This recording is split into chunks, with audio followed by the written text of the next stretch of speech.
like pulling inspiration from this scene, bro? I don't get it. Why are we not like Sega needs to be watching this freaking scene every day, like morning routine. You wake up, brush your teeth, eat breakfast, watch this cutscene, go to work, cook. All right, so we actually just watched the Elder Boy video, you know what I'm saying? Would that be up before this one or after? I don't know, but the brother didn't speak the whole video, and I'll tell you what that man cooked. All right, we got another one though. How to fix Eggman. Now he got a little series going on that he did a couple years ago, a few years ago. So we're gonna go ahead and do that. Y'all go check out Elder Boy. Amazing editor, Jesus Christ. And of course, subscribe to your boy.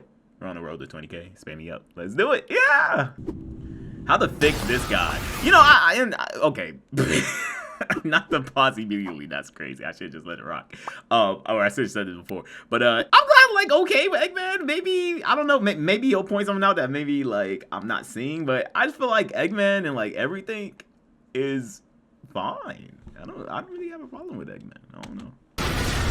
But maybe it's something I don't know. Maybe. I don't know. Who knows? Let's see. Yes, sir. Glaze that opening. Glaze it. Glaze it to infinity. Glaze unleashed. Yeah. Wait.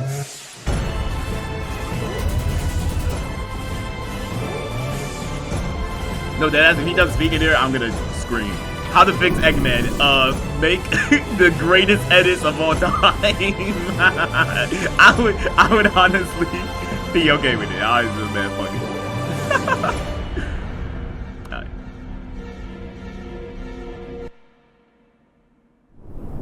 No aliens were harmed in the creation of this park.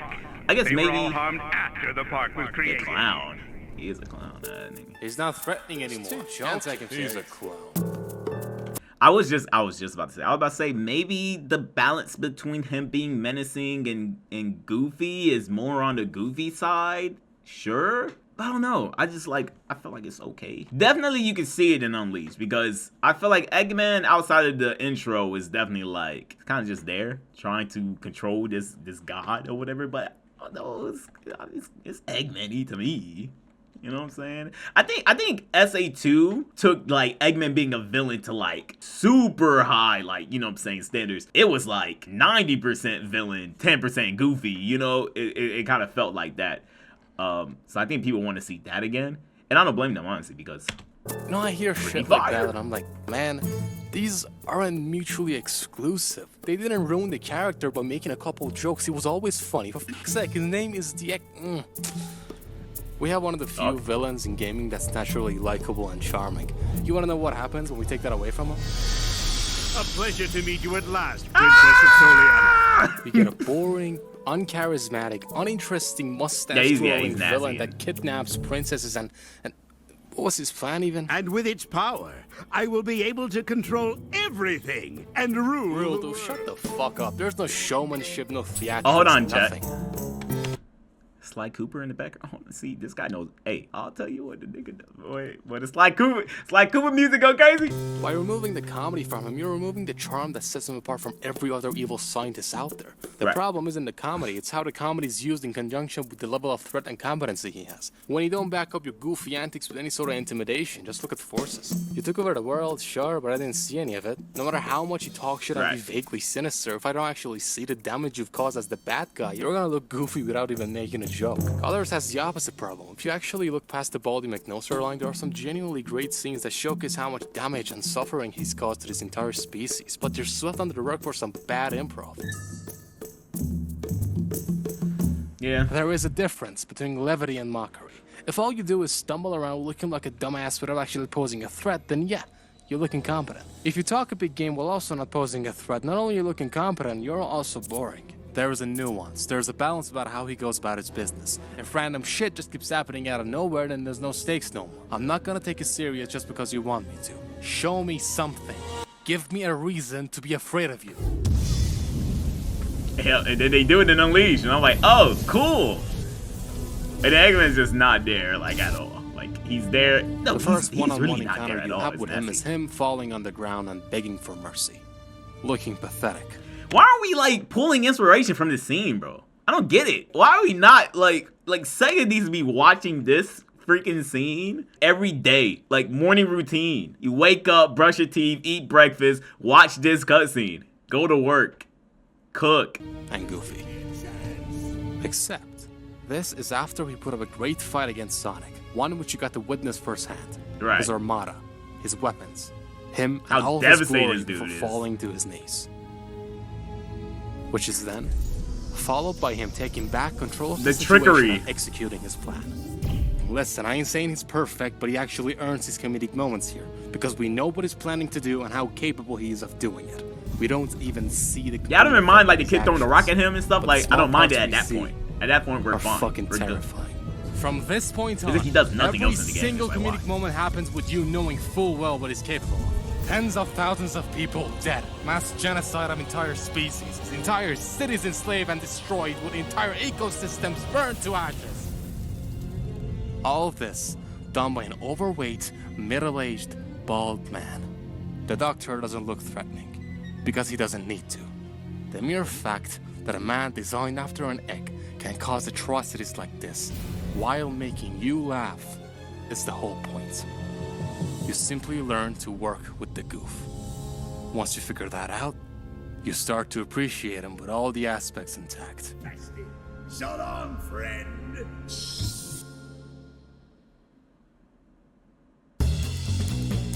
You know, this whole series is about me going through a character's history and seeing what makes them tick, and I mainly focus on story and narrative. And you know, that's like the main meat of it, you know? But You got how the a blues in the character is background. represented in the gameplay itself is still very important.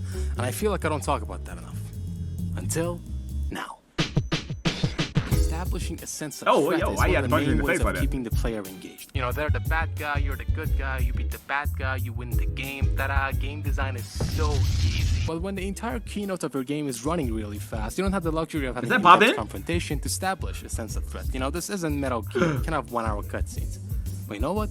Fuck that. I argue we have something way better. You see, we achieved this by designing a level in a way that makes the villain's presence known. Sonic games tend to be pretty good at this, actually. Having the right Yes. obstacles, the right mood, setting the proper atmosphere to let you know what you're fighting against, and 4 is key. If done right, you can feel it at the exact moment you stopped running on ground. It builds that connection so much more because you're actually like playing it. You're not watching. You're interacting with it in a completely different way. It's beautiful. It's almost like hands-on, you know? Or it is like hands-on. It's just that you're not physically touching whatever's in the game, but you know what I'm saying? Key. If So much done better. right, you can feel it at the exact moment you stopped running on grass. And nowhere is this more evident than in... It's weird that we've even seen the place. You step inside, you know it's dreadful. By design. It's crazy. Everywhere you look, you see his face. Plastered all over the damn place. If you have any complaints, come deliver them to me in person. It makes sure you know, full well, this is his house. If you can, that is. And you are not welcome. Every great last stage in Sonic has this in common. Even non-final stages that have this sort of imagery go a long way in establishing the looming threat, both in terms of aesthetic and difficulty. I would even argue that they're half the battle due to the nature of Sonic games. Hey, Hedgehog Engine 2 not that bad, chat. Hey, man. It's not as bad as people say, man. The lighting is really fucking good, man. God. We need to get the models right. The looming threat, both get in the terms models. of aesthetic and difficulty. Looking good, I would too. even argue that they're half the Got the perfect battle game. due to the nature of Sonic games. Look at that Chemical water. Plant is iconic because of how it juxtaposes the luscious green fields with this toxic mechanical environment, not because of whatever the this is. Metropolis Zone, Death Egg, Egg Fleet, some of these places make you go through hell to have a fighting chance. There are more boss fights Egg Fleet's disguised so as clean, stages, bro. while You're in the others fucking are there sky. to elevate the narrative through gameplay and level design. You never really get to see the effects Dark Gaia had in Unleashed. You fight a couple monsters and that's about it. If you skip the cutscenes, everything is fine as far as you're concerned. Whereas in Forces, some of the stages actually go pretty hard with the aesthetic of, yeah, the world's kind of right now. But still, there are healthy feels and beautiful cities that ruin the immersion. Also, speaking of Metropolis, the actual, physical presence of the villain is still important. Don't just drop him in a field somewhere just fucking around. I still have to give all this chaos and destruction a face. This just makes it seem like he's not in control of anything and just another spectator. He shines the brightest when he's heavily involved in everything you do. And not in a pulling the strings kind of way, more of a holding the planet hostage kind of way. You know, subtle.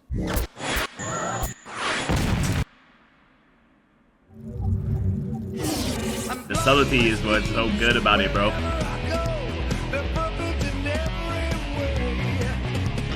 The plan of action is what sets off the entire story, and the scale of it is what sets the tone. It's something about that subtlety that's just like, it's like less is more type of thing. And I don't know really like how to explain it, but it's like, it's so subtle that like it helps your immersion like just that much more. Like it's not something for you to like point out and start asking questions about like this, that, and the third. It's just like it just is. This is a thing. It doesn't bring you out of anything. It's just there. Unnoticed. The trajectory of the narrative. So it's very important for you to be very clear about how the conflict is gonna play out. Establish all the obstacles, create the opposing values. If done right, this sustains the conflict throughout the entire game. Now by doing that, you're giving me, the player, the dumb little baby boy, something to actively look out for. A goal to follow. Put the planet back together. Stop the giant laser. Save the animals, right? Don't just pretend to set up something, then send me on some random errands like stop the power source. Find Shadow. Stop another power source. Another one. Nice. Oh, now I'm gonna drop a sun on you. What? Really? Really, you dipshit? Your grand plan was to drop a sun on them? How old are you? Is there any reason you needed to wait 3 days specifically to summon the sun? A sun? He said, how old are might you? Not be real because we still don't know how the fucking Ruby works. Set up the plan, establish all the components, execute. Yeah, process is so This sloppy, is where the bro. majority of It's the work so goes sloppy, into, man. the main chunk of the story. Remember all that talk about presence and shit? When you enter a planet, Wisp and the orange machinery contrast the green fills, taking it over like a goddamn parasite. You know, the good shit. It varies on the tone, obviously. Maybe it's high stakes like SA2, or more mellowed down like Colors, or whatever the fuck Lost World was doing. The antagonists in the adventure games get so much praise because of how much of a driving force they are. There's a reason everyone always brings up that one scene. That's right, you already know what I'm talking about. I'm not even gonna show it. I am gonna show it. Yeah, show it. Yeah, show that, Joe. Yeah. Full of great character moments, but it's also one of the first instances of something very important. Really good cutscene. Something vital to the The best in the relationship game. with one blue bastard. Iconic. It's no longer just another obstacle. Nah, we're way past that. Sonic the Hedgehog has to lose. When we reach the climax, every single one of these aspects come together. Whether it's because of a small oversight or getting too ambitious for his own good, it all culminates in the third stage. There's nowhere left. Desperation. Even 06 does this, bro. Even though it's shit, and it's stupid, it's wrapped between all this weird time bullshit. But even 06 does this. When Atleast dies, he watches the fucking plane, the egg carrier crash or whatever, and it's like fuck, and he goes back in time, and then it's like, oh, okay, well, yeah, you just go back to time. Like, why are you on the ground hitting the fucking, you know what I'm saying? Like punching the ground, right? Like, what are you doing? But even 06 does this. We need more of it. We need more. It's time to end this, Sonic. This is one of my favorite tracks because of how it captures this Yes, pure sir. hatred and rage he feels towards Sonic. When put into context, Egg this Dragoon is is so after good. Sonic lost. Oh. It's done. He won, fair and square. I'm sick of you getting in the way every single time. The battles in this stage tell a story of struggle and desperation. I mean, do you remember when he stole the Master Emerald? You chased him down, you invaded his ship, you destroyed his robots, you brought him down again and again and again and again. He just won't quit. Stubborn little pincushion. Give up and die already. Stubborn. Two sides, same coin. Yeah. Equally as stubborn, equally as cunning. Yes. With some big ass egos. Yes! Nothing stops him from wrecking his friends, Yes. and nothing stops him from coming back from it every single time. Yes, sir.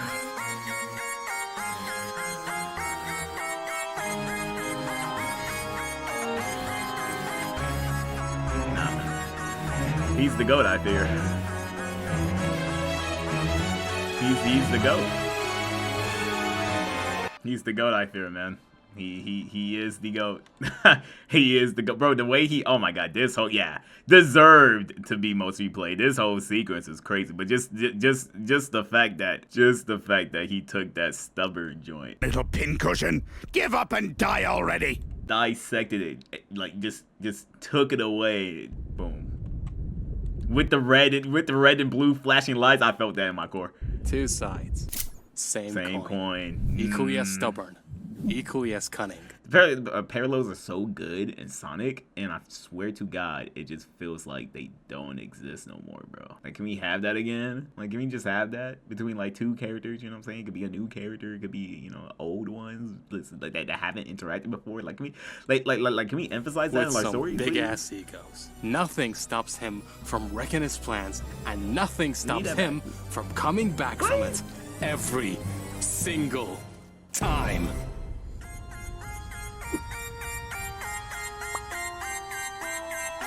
Too good, man. God damn. Hey, please let me know what you guys want to watch next in comments, man. God, like, I'm out, deuces. Bye.